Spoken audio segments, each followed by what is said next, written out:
Hey guys, so today I wanted to do a quick review on this little selfie light that I got. I really love it, guys. It's small, it's portable, you can take it literally anywhere. I do love the little clip that it has in the bottom so you can clip it to your phone or you can clip it anywhere where you need extra light. The clip is also adjustable so you can just move it around, as you can see. I really like that. And also in the back we do have the little buttons to change the settings or the modes. We have the little switch for the on and off button. We have the little mode button so we can change the modes. It has 3 different modes, which I'm gonna show you in a bit. It has the little battery life, so it tells you how much battery you have left. We also have the plus and the minus signs, as you can see, to add more light or subtract more light. Now I'm gonna go ahead and turn it on so I can show you the different lights that it has. So we're gonna turn it on.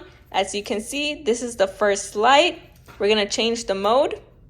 This is the second light, and we're gonna change the mode again.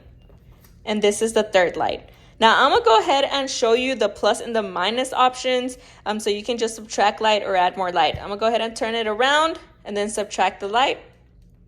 So here we subtracted all of the light and we're gonna add all of the light. So as you can see, guys, the light is super strong. I really like it. You can take selfies literally anywhere with this selfie light. So if you're looking for something like this is a great option and I would definitely recommend it.